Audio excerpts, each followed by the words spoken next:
दोस्तों, मत्ती रचित सुसमाचार नए नियम में दिया गया सबसे पहले सुसमाचार है, जो कि खुद प्रभु यीशु मसीह के चेले मत्ती के द्वारा लिखा गया था।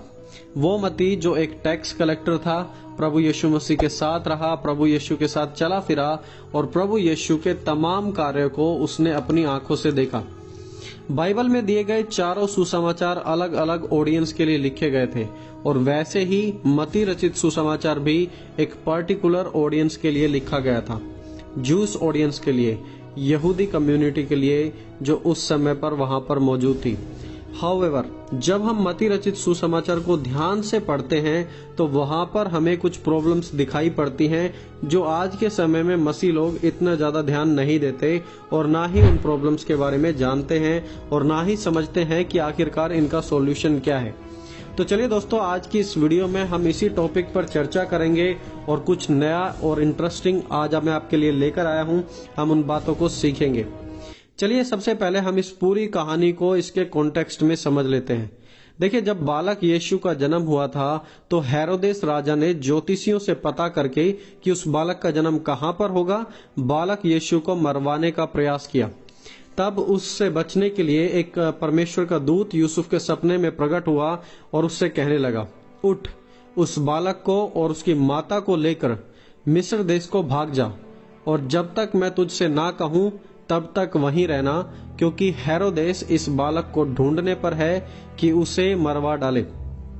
और फिर तब यूसुफ, मरियम और यीशु को मिस्र ले गए और कुछ समय बीतने के बाद स्वर्गदूत ने दोबारा यूसुफ को एक सपना दिया और उसमें कहा कि अब वापस चला जा, क्योंकि हेरोदेस मर चुका है। वहां पर आगे इस प्रकार लिखा है, इसलिए अब वापस इजराइल को चला जा।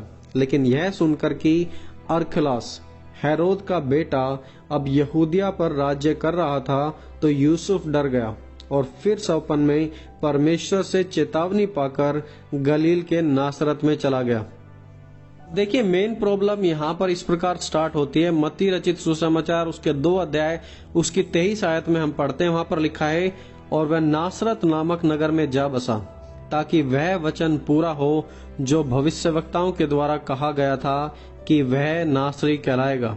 इंग्लिश में इस प्रकार लिखा है, and he went and lived in A city called Nazareth that was spoken by the prophets might be fulfilled, he shall be called a नाजरीन। अब देखिए, यहाँ पर मत्ती, जो कि मत्ती रचित सुसमाचार के लेखक है, वो यहाँ पर एक भविष्यवाणी को कोट कर रहे हैं, एक पुराने नियम की भविष्यवाणी को, और वो लिखते हैं ताकि वह वचन पूरा हो जो भविष्यवक्ताओं के द्वारा कहा गया था। मत्ती का कहना है कि यीशु नासरी कहलाएगा।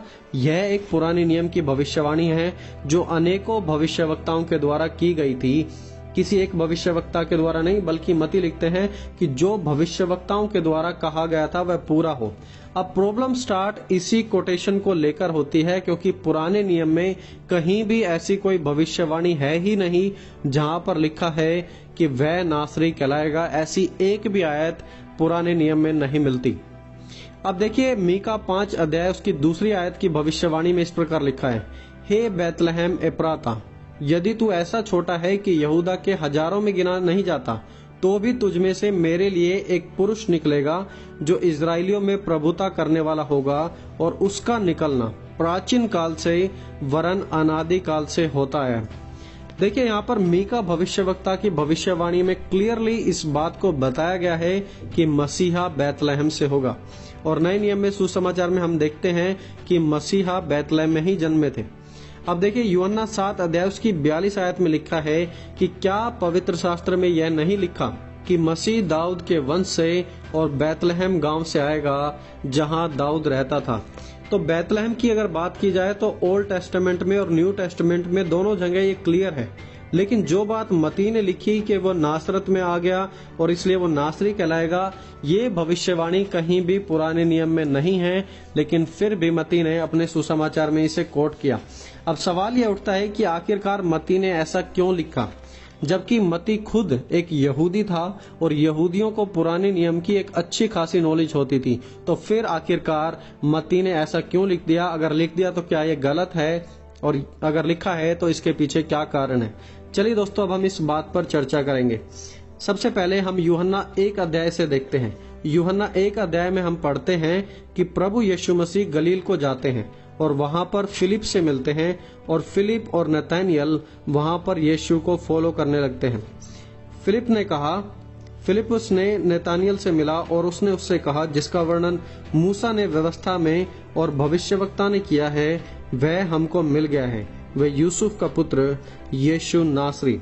अब नतनएल ने ऐसा सुना तो उसका जवाब वहां पर क्या था उस पर ध्यान दे। उसने कहा, क्या कोई अच्छी वस्तु भी नासरत से निकल सकती है? फिलिपुस ने कहा, चलकर खुद देख ले। तो यहाँ पर नतनएल का सवाल था कि क्या कोई अच्छी चीज आखिरकार नासरत से कभी आ सकती है?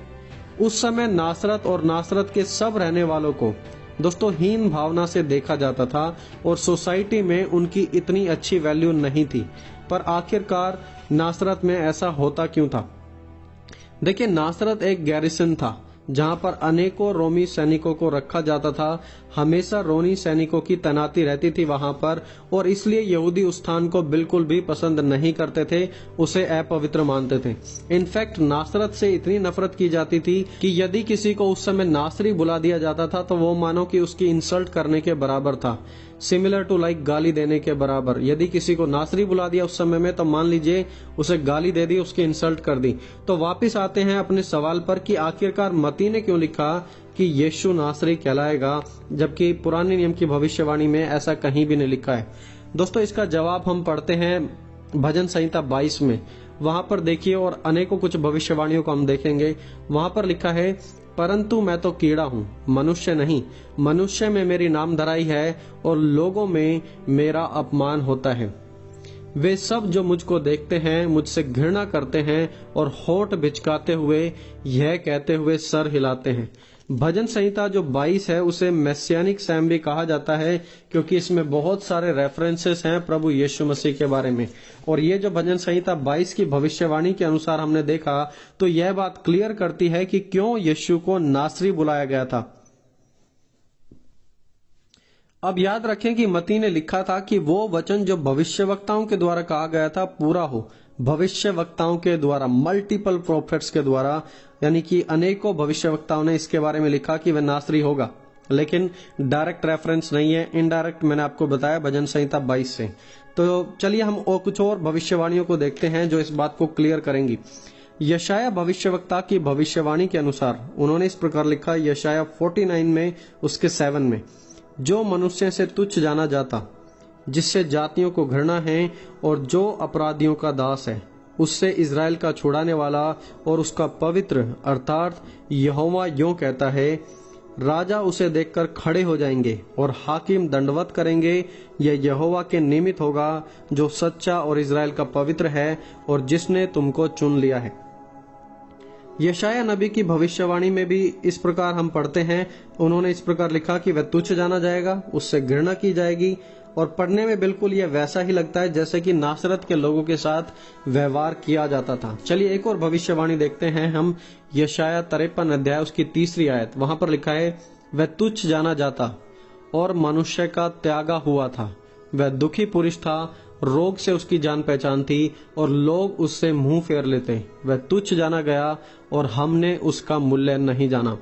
यहाँ पर गौर कीजिए, उसे तुच्छ जाना गया, मनुष्य का वह त्यागा हुआ था, लोग उससे मुंह फेर लेते और किसी ने भी उसका मूल्य नहीं जाना। और ये बिल्कुल वही सब चीजें हैं, वही कंडीशन है जो एक नासरत के निवासी यानी कि नासरी के साथ उस समय की जाती थी, जो एक नासरी महसूस करता था अपनी जिंदगी में। तो यस, बाइबल में जो प्रोफेसी की गई थी कि बैतलहम के बारे में, वो बिल्कुल करेक्ट थी, लेकिन उसके साथ ही साथ सिमिलरली कि यीशु को नासरी बुलाया जाएगा, इसका हमें डायरेक्ट कोई रेफरेंस तो नहीं मिलता, लेकिन इनडायरेक्ट रेफरेंसेस हैं कि क्यों उसे नासरी बुलाया गया था, क्यों उससे घृणा की गई थी और उसे तुच्छ जाना गया, जैसे एक नॉर्मल नासरत के व्यक्ति के साथ, एक नॉर्मल नासरी के साथ किया जाता था। तो दोस्तों, इस वीडियो के द्वारा मैं आपके सामने कुछ बातें क्लियर करना चाहता था कि जो मती ने लिखा है वो बिल्कुल करेक्ट है।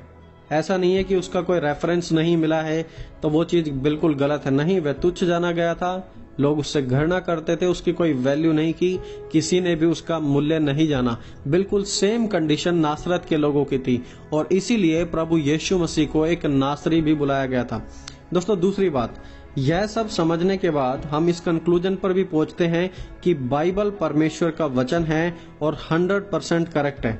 जैसा कि हमने इस वीडियो में देखा कि वहां पर कोई डायरेक्ट रेफरेंस तो नहीं था, लेकिन इनडायरेक्टली जब हमने चेक किया, हमने रिसर्च की, तो हमने पाया कि उसके बहुत सारे रेफरेंसेस हैं। आखिरकार जो कुछ भी परमेश्वर के वचन में लिखा है वो बात क्लियर और बिल्कुल स्पष्ट साबित होती है। सो दोस्तों, आई होप कि आज आपने कुछ नया सीखा है। यदि आप और भी ज्यादा ऐसी वीडियोस को देखना चाहेंगे तो आप हमारे चैनल को जरूर सब्सक्राइब करें। आने वाले समय में बहुत सी नई वीडियोस आने वाली हैं। दोस्तों मिलेंगे जल्दी एक और नई वीडियो में, तब तक आप सभी को जय मसीह के दोस्तों।